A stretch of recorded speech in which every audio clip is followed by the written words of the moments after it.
Bonjour à tous, j'espère que vous allez tous très bien. Aujourd'hui on se retrouve pour une nouvelle vidéo, donc vidéo d'analyse hebdo sur le chart du Bitcoin. Comme chaque semaine on va analyser le graphique du Bitcoin. Et avant de démarrer la vidéo, je vous rappelle que l'analyse est effectuée sur la plateforme PrimeXBT. Donc c'est une plateforme de trading de crypto-monnaies qui vous permet de trader les cryptos avec des effets de levier. Vous avez également accès à du copy trading pour recopier les traders de la plateforme automatiquement. Et vous avez également le staking qui vous permet de staker vos crypto-monnaies et de générer des revenus passifs. Donc pour plus d'informations, vous avez tous les liens dans la description sous la vidéo et vous avez également toutes les vidéos tutos sur ma chaîne YouTube. Maintenant on démarre la vidéo d'analyse, donc cette semaine l'analyse va être assez rapide puisqu'il ne s'est pas passé grand chose en fait depuis l'analyse en fait du week-end dernier.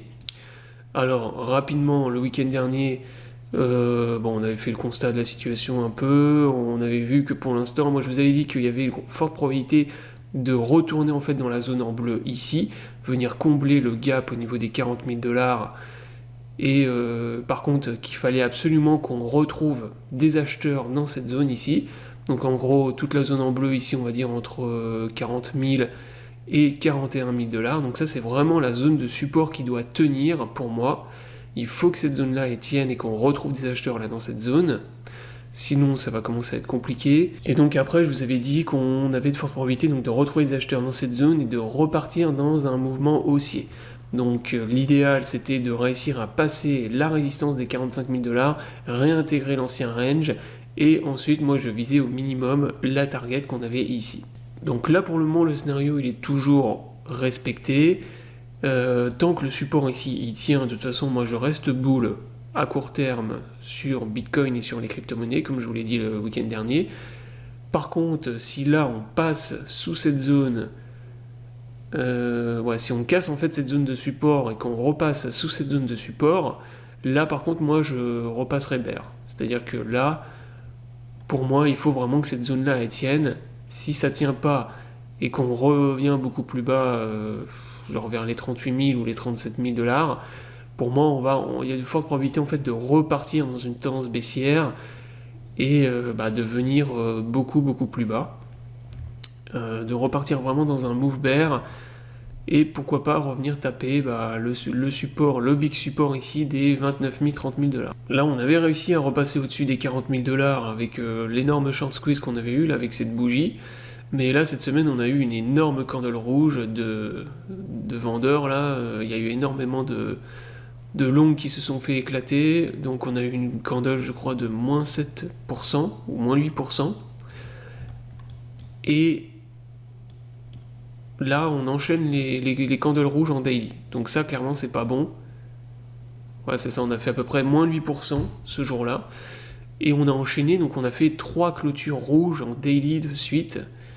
Donc ça en général, quand on a des 3 candles rouges comme ça en daily qui clôturent, ça peut traduire, même il y a de fortes probabilités que ça traduise d'un retournement de la tendance à court terme. Donc j'espère que ce ne sera pas le cas, mais si c'est le cas, moi comme je vous l'ai dit, voilà, de toute façon il faut que ce support là il tienne. S'il ne tient pas, pour moi, on va repartir beaucoup plus bas. C'est direction le support des 29 000, 30 000 $. Qui est le support majeur du range qu'on a sur BTC. Donc là, il faut que la zone tienne. Vraiment, au pire, qu'on revienne pullback sur les 39 000 $, on va dire dans la zone ici.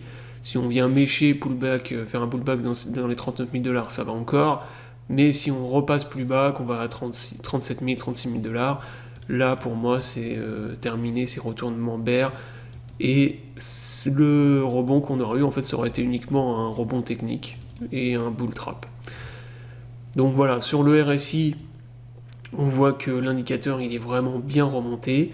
Donc ça, c'est ce que je vous avais dit également quand on était rendu vers les 34 000 $. Je vous ai dit, voilà, sur les indicateurs, on est survendu de fou. Et donc, à un moment donné, tôt ou tard, ça va remonter pour faire dégonfler les indicateurs.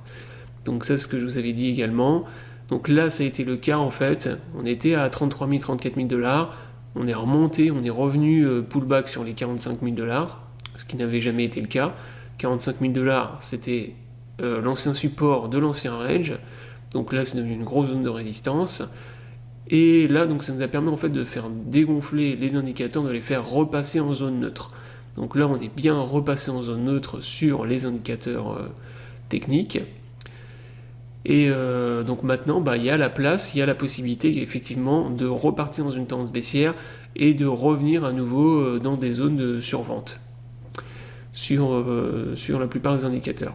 Voilà, donc la vidéo est terminée, donc il n'y a pas grand chose de plus à dire. Comme je vous l'ai dit, c'est vidéo rapide. Il faut surveiller la réaction, moi en tout cas je surveille la réaction sur cette zone de support. Donc si le support il cède, pour moi on repart dans une tendance baissière. C'est-à-dire que là, maintenant, on repart à nouveau dans une tendance baissière, dans un truc bear, et on va revenir, forte probabilité de revenir test le support des 29 000, 30 000 $. Inversement, si on retrouve des acheteurs dans cette zone et que ça pump, par exemple, la semaine prochaine, eh bien moi, je suis le scénario envers que j'ai ici. Donc pour moi, tout va se décider au niveau de cette zone-là, c'est vraiment la zone la plus importante. Je l'élargis un petit peu parce qu'on peut quand même revenir jusqu'à 39 000 $, qui correspond, en fait 39 000 $, si je repasse en 4 heures, ça correspond en fait à l'ancienne résistance du triangle boule qu'on avait fait ici. Là ici, je le rappelle, on avait tracé en fait, on avait un pattern de retournement de type triangle haussier qui a été cassé, donc break-up, et à partir de là, c'est ce qui a entraîné en fait le pump et le retournement de la tendance à court terme, avec le rebond. Donc là, vraiment au pire, on peut revenir taper le haut du triangle, qui peut faire support, donc ça nous ramènerait à peu près ce qui correspond en fait à la zone des 39 000 $. Donc ça c'est vraiment le dernier support. Si on repasse sous cette zone et qu'on réintègre en fait l'ancien pattern, pour moi après c'est retournement de la tendance et c'est retour de la tendance baissière. Voilà, donc j'espère que la vidéo vous aura plu, donc je vous invite à vous abonner à la chaîne pour ne pas rater les prochaines vidéos. Je vous souhaite à tous une bonne journée et à bientôt pour une prochaine vidéo.